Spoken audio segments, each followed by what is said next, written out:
थेट जाऊया, संजय राऊत बोलतायत. अण्णा म्हात्रे यांना विचारायला पाहिजे.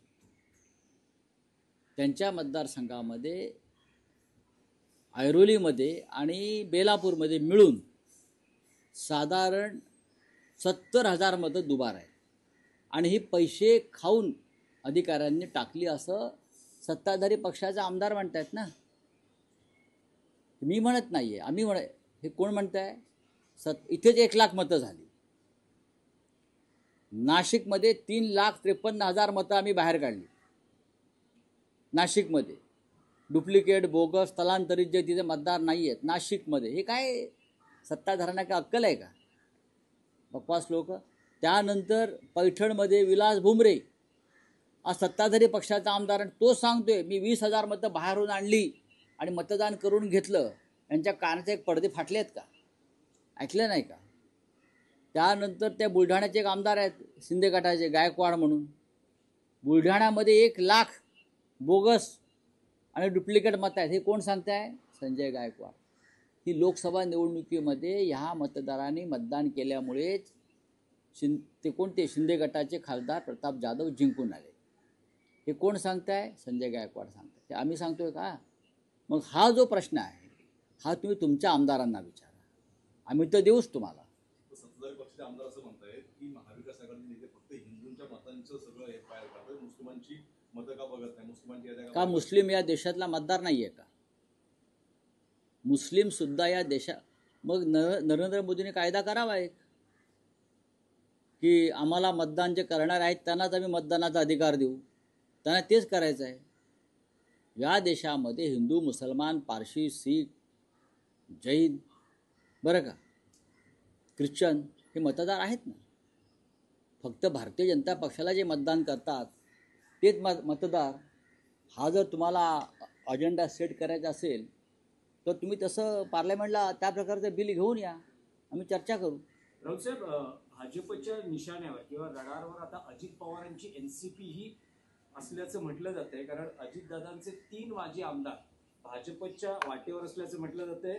अजित पवारांची राष्ट्रवादी याबाबत सतर्क आहे आणि दत्ता भरणेंच्या सोलापुरात बैठकाही सुरू झालेली आहे. भारतीय जनता पक्षामध्ये संदर्भात एक फार मोठी म्हण आहे, ऐसा कोई सगा नहीं जिसको भाजपा ने ठगा नहीं.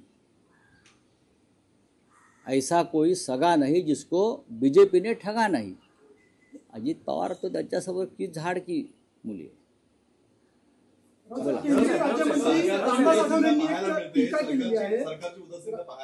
कुठे?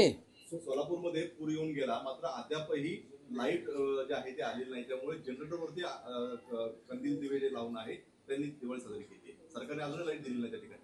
हो, मग काय करणार? याच्यावरती काय आम्ही काय करायला पाहिजे असं वाटतंय तुम्हाला? ही सरकारची निष्क्रियता आहे. ही सरकारची निष्क्रियता आहे, ही सरकारची उदासीनता आहे आणि हे सरकारचं क्रौर्य आहे. सरकार जे म्हणते आहे, देवेंद्र फडणवीस जे म्हणतात ना वारंवार की पूरग्रस्तांच्या पाठीशी उभे राहू आणि त्यांना काही कमी पडू दिलं जाणे. अहो, लाईट आणि पाणी तरी द्या. म्हणतात की केवळ जोरदार भाषणे आणि वक्तव्य करून महाराष्ट्र नेतृत्व करता येणार नाही. ते जे आज करत आहेत ते संकुचित आणि फुटीर राजकारण असून ते मुंबईच्या आत्म्याला दुखावणारे आहे असं कोण म्हणतंय? असं केंद्रीय राज्यमंत्री कोणाविषयी म्हणतायत? राज ठाकरेंविषयी त्यांनी टीका केली. बोलू द्या. राज ठाकरे भाजपचा महापौर होईल आणि मी भाजपचा मोदींचा भक्त आहे आणि भाजप माझं घर आहे. असं कोण म्हणताय? कोण आहे ते?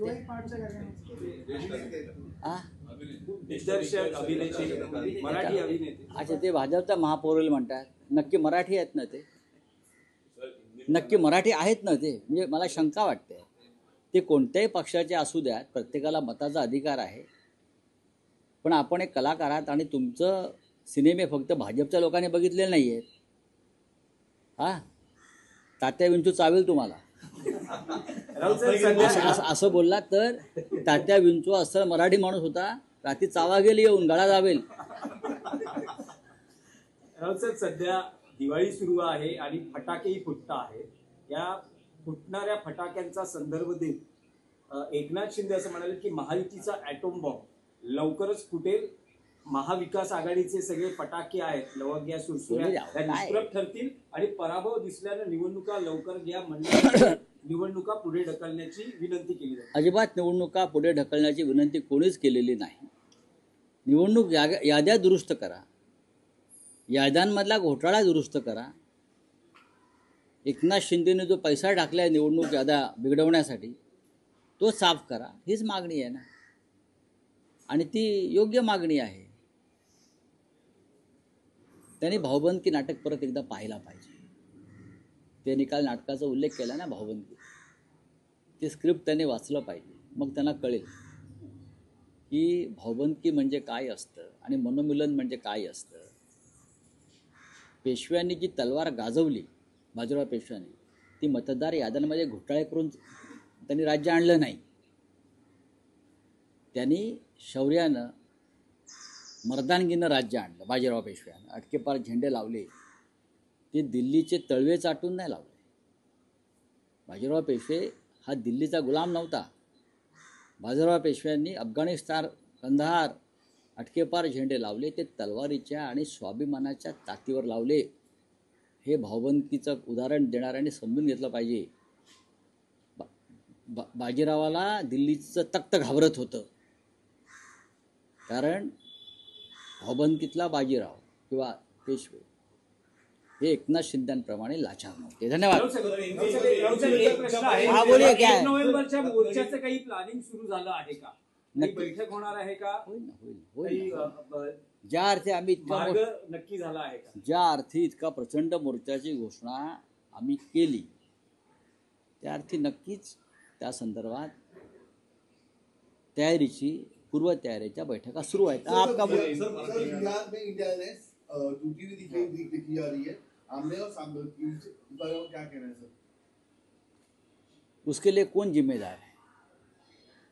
हम सब लोग राहुल गांधी जी के और तेजस्वी यादव के वोट अधिकार यात्रा में पटना में गए थे. तब हमने कहा था, दोनों से कहा था कि चुनाव की घोषणा होने से पहले सीटों का बंटवारा अगर नहीं हो गया तो लोग आपको माफ़ नहीं करेंगे. आखिर तक आप लड़ते रहेंगे सीट के लिए, और आप भारतीय जनता पार्टी को एक तरह से आप इस प्रकार से मदद कर रहे हैं. आज यही हो रहा है दुर्भाग्यवश कि इतनी मेहनत राहुल जी और तेजस्वी ने की, और 2-5 सीट के लिए सब कुछ गंवा बैठने की नौबत आई है. देश की जनता किसी को माफ़ नहीं करेगी. बेलापूर, पैठण, बुलढाण्यात बोगस मतदार सत्ताधारीच बोलले असं संजय राऊत म्हणतात.